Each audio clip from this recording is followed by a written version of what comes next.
नमस्कार दोस्तों, जय श्री राम, जय हनुमान, जय बागेश्वर धाम सरकार।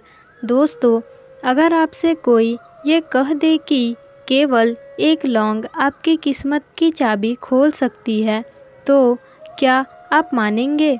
ये बताइए कि क्या शिव जी की पूजा करने की सही विधि विधान जानते हैं आप? क्या पूजा करते समय लौंग, इलायची, काली मिर्च का ही इस्तेमाल क्यों किया जाता है, जबकि ये तो गरम मसालों की श्रेणी में आते हैं? तो इसका कारण क्या है? क्या आपने कभी इस बात पर गौर किया है? और क्या आपने कभी यह सोचा है कि आखिर शिव जी पर जल चढ़ाने के लिए तांबे के लोटे का ही प्रयोग क्यों किया जाता है और शिव जी को स्नान कराने के लिए जल को हमेशा घर से लेकर जाना ही क्यों कहा जाता है?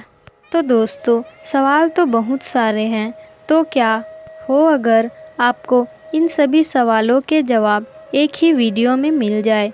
चलिए बताते हैं कि कैसे। दोस्तों, आपको हम अपनी हर वीडियो में बागेश्वर धाम की महिमा के बारे में ही बताया करते हैं। बागेश्वर धाम के बालाजी महाराज पंडित धीरेन्द्र कृष्ण शास्त्री जी हनुमान जी के भक्त हैं, लेकिन वे अपने प्रवचनों में सभी भगवानों को बराबर महत्व देते हैं और उन्होंने हमेशा कहा है कि कोई भी पूजा अर्चना या सेवा हो, उसे अगर विधि विधान के साथ किया जाए तो पूरा फल देती है।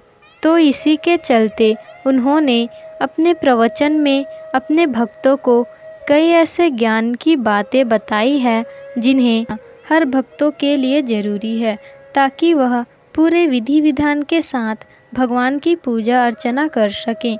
इसी के साथ गुरु जी ने एक लौंग का ऐसा उपाय भी बताया है कि अपने घर में एक जगह पर एक लौंग रख देने से आपकी सारी मुश्किलें खत्म हो जाएंगी और आप मालामाल हो सकते हो।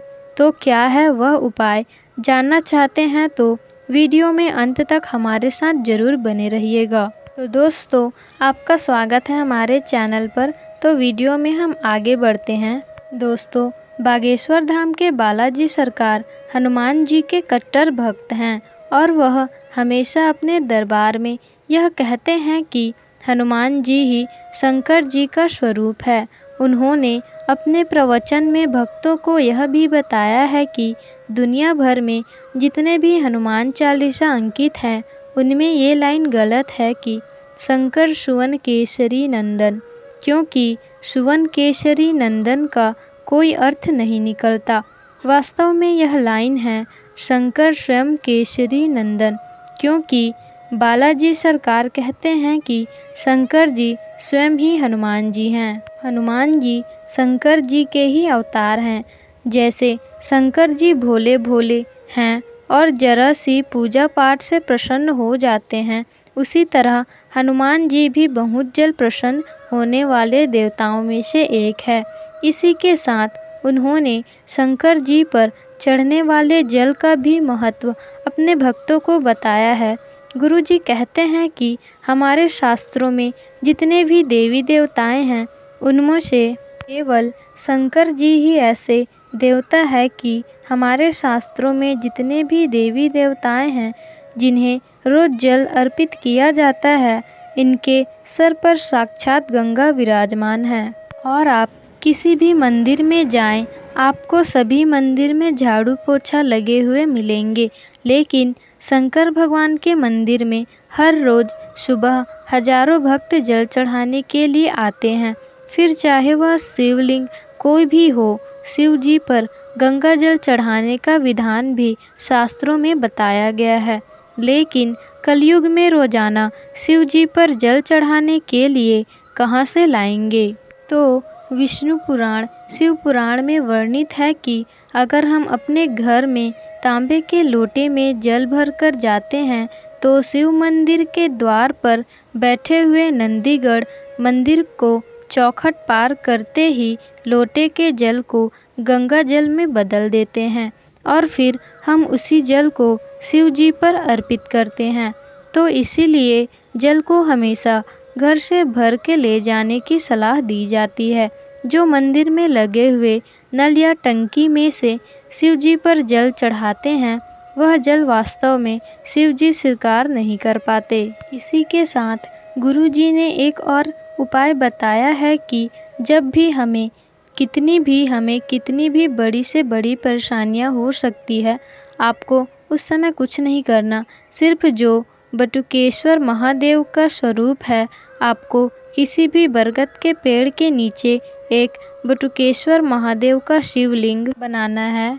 आप उसकी दूध, घृत, पंचामृत, धतूरे, बेल की पत्ती से पूजा अर्चना कीजिए, शिव अभिषेक कीजिए और उस शिवलिंग को पूजा करने के बाद बहते जल में प्रवाहित कर दीजिए। ऐसा करने से मात्र 4 सोमवार में ही आपकी हर मनोकामना पूरी हो जाएगी। इसके अलावा गुरु जी ने यह भी बताया है कि केवल एक लौंग से कोर्ट कचहरी के केस, घर में लड़ाई झगड़ा, कलेश खत्म कर सकते हैं। आपको कुछ नहीं करना है, बस एक लौंग और एक काली मिर्च शिवलिंग पर चढ़ाना है। इसके बाद शिव चालीसा का पाठ करना है, शिव स्तुति करनी है और उस लौंग और काली मिर्च को लेकर किसी भी बरगद के पेड़ के पास ज़मीन में दबा देना है। ऐसा करने के 15 मिनट के भीतर ही आपकी सारी मुश्किल हल हो जाएंगी। और यह गुरु जी ने पूरे दावे के साथ कहा है कि अब गुरु जी किसी भी बात को पुख्ता तरीके से आजमाए हुए बिना तो कहते ही नहीं हैं। इसी के साथ गुरुदेव ने शव यात्रा के दौरान राम नाम सत्य बोले जाने का भी सही अर्थ बताया है। वह कहते हैं कि जो इंसान इस दुनिया में नहीं है, जो मर गया है, उसकी लाश को कसकर रस्सी से बांधकर ले जाया जाता है। उसके पीछे लोगों की भीड़ राम नाम सत्य है कहती हुई चलती है। लोग वास्तव में इसका अर्थ नहीं जानते, लेकिन बिना जाने भेद चाल का अनुसरण किए जा रहे हैं। तो वास्तव में सत्य यह है कि गुरुजी कहते हैं कि एक बार कुछ लोग अर्थी लेकर जा रहे थे और पीछे से राम नाम सत्य कहते हुए जा रहे थे। शिव जी अपने कैलाश से यह सब देख रहे थे और खुशी में झूम रहे थे। तो माँ पार्वती ने कहा कि प्रभु, आप क्यों झूम रहे हैं? यह जो इंसान मरा है, यह वास्तव में बहुत ही झूठा इंसान था। यह हर किसी को ठगता था, झूठ बोलता था। इसने कभी भी भगवान का नाम नहीं लिया और अब यह हमारे लोक आ रहा है, तो अब आप इसमें नाच क्यों रहे हैं? तब शिव जी ने माँ पार्वती से कहा कि भले ही ये इंसान कैसा भी हो, लेकिन इसने जाते जाते कितने सारे लोगों के मुंह से यह निकलवा दिया कि राम नाम सत्य है, मेरे राम का नाम ही सत्य है। मैं तो इसलिए ही खुश हूँ क्योंकि बहुत सारे लोग इसी की वजह से मेरे राम का नाम ले रहे हैं। तो शव यात्रा में राम का नाम इसलिए लिया जाता है कि दुनिया को यह बताया जा सके कि हम दुनिया में चाहे कुछ भी कर लें, कितना भी धन कमा ले, लेकिन कितना भी मान सम्मान भी कमा ले, झूठ, चोरी या कुछ भी करें, लेकिन अंत समय में ही सत्य बात प्रतीत होती है, वह है राम नाम सत्य है। इसी के साथ गुरु जी ने अपने प्रवचन में यह भी बताया है कि हर इंसान को अपने कर्मों के अनुसार ही फल मिलता है, तो उसे अपने कर्मों को सुधारना चाहिए।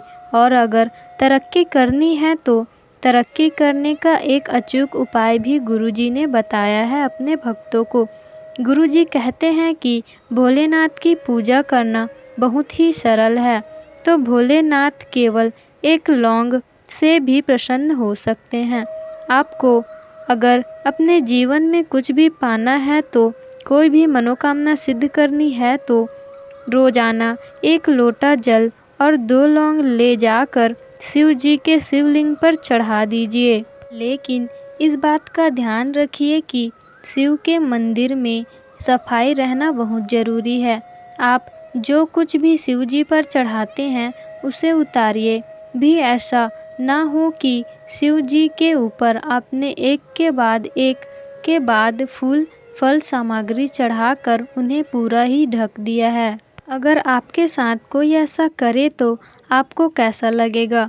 तो खुद ही सोचिए कि क्या शिव जी इतना वजन सहन कर पाएंगे। शिव जी के मंदिर में सफाई भी बहुत ज़रूरी है। एक बात हमेशा ध्यान रखिएगा कि थोड़ा सा जो कुछ भी आप शिव जी पर चढ़ाना चाहते हैं, उन्हें अर्पित करना चाहते हैं, उसे भाव के साथ थोड़ी मात्रा में शिव जी को अर्पित करें और बाकी बची हुई सामग्री एक पात्र में रखें। शिव जी के मंदिर में गंदगी ना करें और सफाई का विशेष ध्यान रखें ताकि शिव जी आप पर अपनी कृपा बनाए रखें। तो दोस्तों, ये थे वो उपाय जो पंडित धीरेन्द्र कृष्ण शास्त्री जी ने अपने भक्तों को बताए थे और जिन्हें अपनाकर अपने जीवन में सब कुछ वो पा सकते हैं। तो अगर आपको गुरु जी द्वारा बताई गई यह जानकारियाँ अच्छी लगी हो तो वीडियो को लाइक, शेयर, कमेंट्स और हमारे चैनल को सब्सक्राइब जरूर कीजिएगा।